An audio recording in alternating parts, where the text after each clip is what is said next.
Türkmenistan'ın Niyetxal toplumuna geçirilen tanıştırış davaratına çıkış edenler, bu yıllıklardan gözbaş alyan medeniyet adlı täze kitabını halkımıza sowgat eden üçin arqadagy gahryman serdarymyza hoşallyk bildirdiler.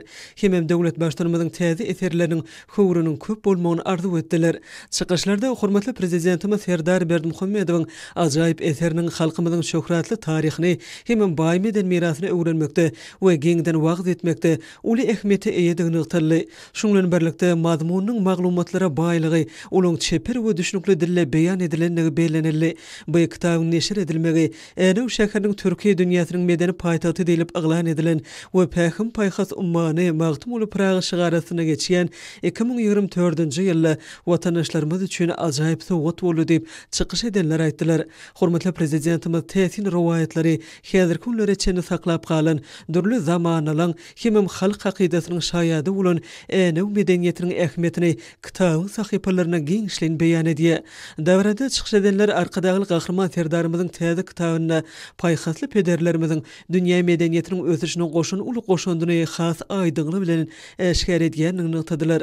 Şuňlan baglykda halkymyzyň döreden milli gymmatlyklary, guran döwletleri we berkarar şäherleri tutuş adamzat üçin ähmiýetlidiginiň nowatda iqrarnamasydygyny ýytyrly.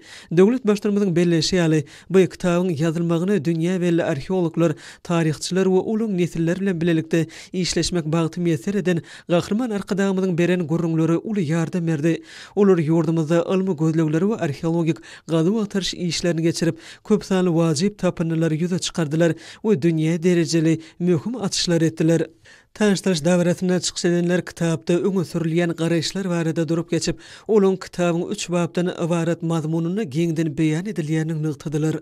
Tanıştırış davaratına gatnaşyjylar hormatly prezidentimiziň täze eseriniň ýaş nesli watançylyk ruhuny terbiýelemekde, täze bilimleri öwrenmäge höwetlendirmekde, ileşlerimizi täze zähmet ýeňişlerine ruhlandyrmakda gymmatly gollanma boljakdygyny belläp, baý milli mirasymyzyň çuňur öwrenilmegi, dünýäde wagt edilmegi, hemem geljek nesillere ýetirilmegi babatda alyp barýan ýygydarly tagyllary üçin döwlet başlarymyza we gahryman arkadagymyza tüý sürekden hoşallyk bildirdiler.